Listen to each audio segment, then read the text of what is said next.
ce qui signifie que l'État doit élaborer une stratégie pour le développement de l'électricité afin d'assurer le bien-être des populations et assurer la compétitivité de nos entreprises. C'est là la nécessité de la création de l'autorité de régulation du sous-secteur de l'électricité, une autorité administrative indépendante chargée de veiller à l'équilibre du secteur pour une fourniture en quantité et en qualité de l'énergie électrique. Lorsque l'État fixe ou qu'il révise le tarif de l'électricité, l'avis conforme du régulateur est requis. L'autorité de régulation gère tout conflit, tout litige qui surgit entre les acteurs du secteur de l'électricité. Promouvoir l'efficacité et la qualité du service offert aux usagers dans un contexte de crise énergétique commande une coopération régionale. Et l'AREC, l'autorité régionale du secteur de l'électricité de la CEDEAO, s'inscrit dans cette dynamique d'instauration d'un environnement institutionnel et juridique cohérent. L'ambition est de favoriser le développement d'un marché régional de l'électricité moins cher, unifié et prospère au profit des populations. Voilà, donc la question d'accès à l'énergie électrique est une réelle préoccupation en Afrique de l'Ouest. Malgré la richesse des ressources énergétiques primaires dans cette partie du continent, les États de la CEDEAO travaillent en tout cas depuis quelques années à trouver des réponses à la situation et cela passe par la mutualisation des efforts à travers des interconnexions énergétiques transfrontalière. Aujourd'hui, il est question de la mise en place d'un marché régional de l'électricité de la CEDEAO pour fournir de l'électricité en qualité et en quantité suffisante aux populations. Le défi est au cœur du 5e forum de l'autorité de régulation régionale du secteur de l'électricité de la CEDEAO. Et c'est pour en parler que nous avons sur notre plateau ce matin le professeur Honoré Bogler. Bonjour, professeur. Bonjour madame. Vous êtes donc le président de l'autorité de régulation régionale du secteur de l'électricité de la CEDEAO et vous êtes venu pour nous parler de ce 5e forum qui s'ouvre à Ouagadougou le 16 novembre prochain. Alors, un marché régional de l'électricité, professeur, comment et pourquoi? Bien, merci madame. Permettez-moi, avant de répondre à votre question, de manifester ma gratitude aux autorités du Burkina Faso, y compris celles qui dirigent la télévision, pour m'avoir permis de m'exprimer devant sur votre chaîne et surtout pour avoir accepté d'abriter le 5e forum sur la régulation régionale. Ce 5e forum a connu quelques difficultés. Il était déjà prévu depuis 2014 et des vicissitudes. Entre-temps, la maladie Ebola est passée par là. Certaines difficultés ont fait qu'on n'a pas pu les tenir. Le Burkina avait déjà exprimé à son temps son désir d'abriter le forum et aujourd'hui, ce sera chose faite pour mon plus grand plaisir. Et je dois dire que les autorités se sont mobilisées à un tel point que je suis convaincu aujourd'hui que la régulation que tous nous appelons de nos voeux est en marche, non seulement dans la sous-région, mais également au Burkina Faso. Et je voudrais m'en réjouir et dire toute ma satisfaction, toute mon admiration pour le peuple du Burkina. Alors, pourquoi le marché de l'électricité et comment? Si je résume un peu la question. Il faut dire, vous l'avez dit tantôt, que notre sous-région regorge d'énormes potentialités, d'énormes ressources primaires énergétiques. Et pourtant, ces ressources étant faiblement exploitées, nos populations, le taux d'accès à l'électricité est des plus bas au monde. Ce taux d'accès, tout à l'heure, j'ai entendu dire qu'au Burkina, c'est de 25%, ça c'est le taux d'électrification, mais je crois que le taux d'accès n'est pas loin. Et ce taux d'accès, il s'échelonne de 8% dans certains des États membres de la CEDEAO à 95% dans un État comme le Cap-Vert. Et le Cap-Vert est électrifié en majorité par de l'énergie renouvelable. Nous avons donc tout. Nous avons l'eau, nous avons le gaz, nous avons le soleil, nous avons le vent. Mais qu'est-ce qui nous empêche donc de donner l'électricité à nos populations? Ce sont ces questions-là qui ont intéressé les chefs d'État de la sous-région qui se sont réunis et ont dit la solution c'est de mettre ensemble toutes nos ressources. Il faut donc mutualiser nos ressources, créer donc un vaste champ, un vaste marché, parce que chacun, en essayant de se débattre pour trouver la solution à son niveau, se trouve dans un marché étriqué. Et il faut savoir qu'en matière d'électricité, plus il y a de consommateurs, moins cher est l'électricité. Donc, si on se concentre sur un pays qui fait 20 millions, l'électricité va coûter beaucoup plus cher que si on élargit le marché pour atteindre les 350 millions que nous sommes dans la sous-région. C'est un peu cette idée-là qui a conduit à l'idée de créer un marché de l'électricité. Sans compter que toutes ces potentialités sont inexploitées. Pourquoi? Parce qu'il faut des investissements lourds. Et si chacun veut faire les investissements de son côté, c'est d'autant plus lourd. Bien sûr. Cela, en élargissant le marché, en élargissant les consommateurs, la gamme des consommateurs, on a la certitude que les investisseurs vont s'intéresser à ce marché-là parce qu'à ce moment, il y aura un intérêt économique. On a bien compris le pourquoi, mais maintenant le comment, pratiquement comment cela va se passer. Alors, le comment, c'est précisément ce qui a conduit à l'instauration par la CEDEAO de 3 entités, voire 4, dans le domaine de l'énergie.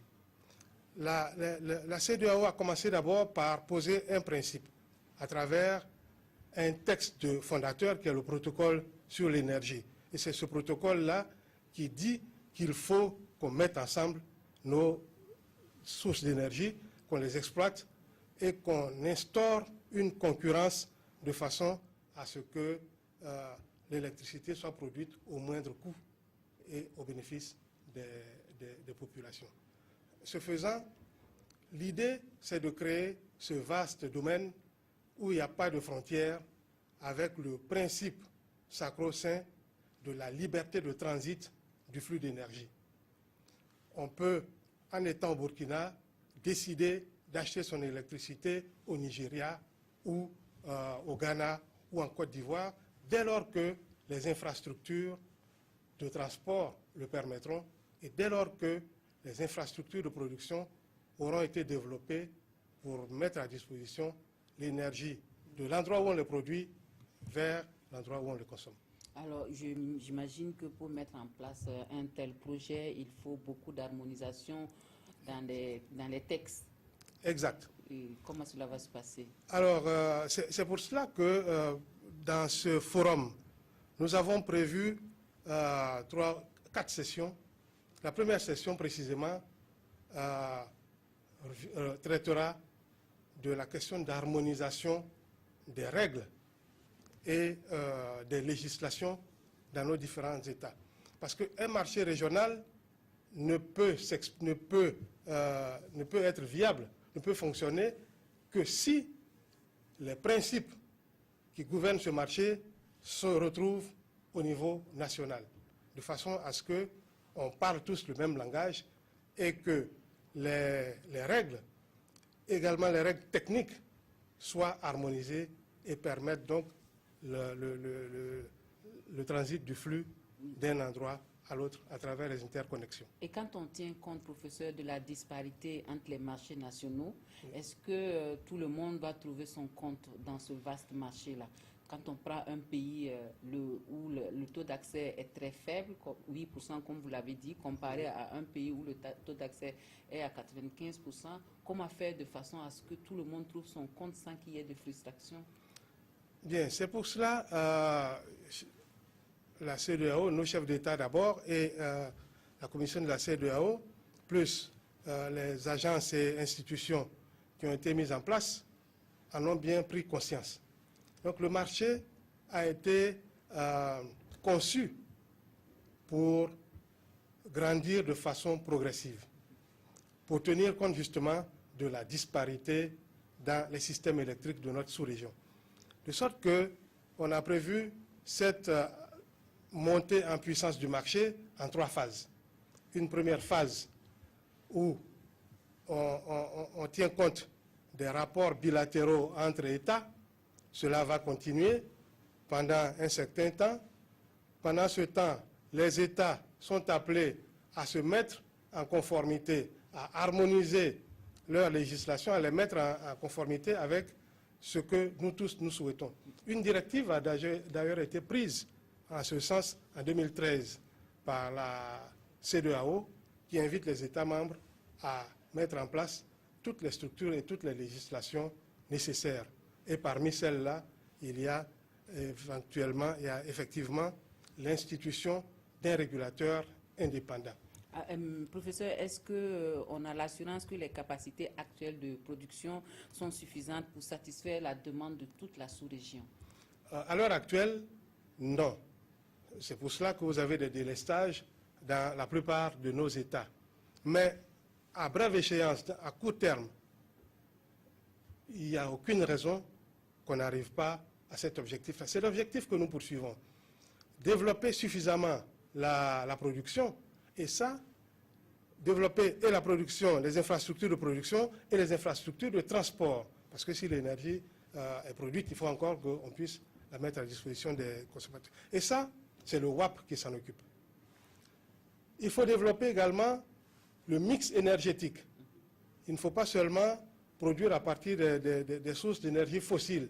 Il faut produire également à partir des sources d'énergie renouvelables. Il faut également privilégier l'efficacité énergétique.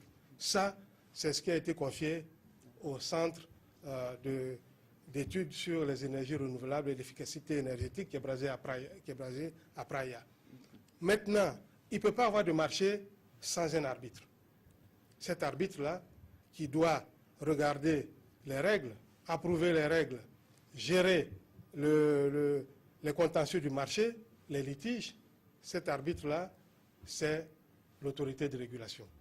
Professeur, on connaît l'étroitesse des marchés nationaux en tout cas. Et en considérant cette faiblesse-là des capacités énergétiques, vous parliez tantôt d'investissement. Comment vous pouvez encourager les investissements malgré l'étroitesse du marché, malgré toutes ces difficultés que vous avez évoquées là? Or, on entend évidemment encourager les investisseurs. Bien, alors, il faut dire que quand un marché existe, on trouve toujours des personnes, parce que tout le monde fait du business. Si le marché est porteur, il y aura des investisseurs. Le rôle du régulateur, précisément, les régulateurs nationaux et du régulateur régional, c'est vraiment de mettre en place les règles de gouvernance qui permettent que, quand l'investisseur vient, il pourra, à travers les tarifs de l'électricité, récupérer son investissement et se faire un retour sur investissement et se faire même une marge. Et le rôle du régulateur, c'est justement de mettre en place toutes les conditions économiques favorables au développement des infrastructures à travers la surveillance des tarifs, à travers la surveillance de la concurrence. Alors, le forum a lieu le 16 novembre. Est-ce que vous pouvez nous rappeler un peu le programme de cette rencontre? Bien, le forum a lieu le 16 novembre. C'est l'événement majeur de 3 journées d'activité, puisque le forum sera précédé d'une réunion des comités consultatifs pendant 2 jours. Alors, en ce qui concerne le forum, nous invitons des régulateurs, bien sûr, les régulateurs de la sous-région, les opérateurs, les des universitaires, les partenaires au développement, il y a également les financiers, pour que, ensemble, nous réfléchissions sur les moyens de faire avancer les choses le plus rapidement possible. Et ce forum, on va profiter de cette occasion pour revenir un peu sur ces questions d'harmonisation. Ce sera le thème de la première session. Ensuite, on parlera de la gouvernance réglementaire, c'est-à-dire le rôle qu'il convient de donner aux régulateurs et aux régulateurs nationaux et aux régulateurs régionaux, sans oublier le sort qu'il faut faire aux consommateurs qui n'ont pas, des consommateurs vulnérables en quelque sorte. Okay. Ils sont pris en compte également. On parlera du développement des infrastructures, on parlera de solutions innovantes pour développer les énergies renouvelables. Dernière question, professeur. Qu'est-ce que vous attendez exactement de ce forum? De ce forum, nous attendons d'abord la prise de conscience par tous de la nécessité d'aller au marché régional, parce que c'est ce marché-là qui est notre bouée de sauvetage, qui est la voie de notre salut. Seul, chacun dans son pays, on ne peut pas réussir.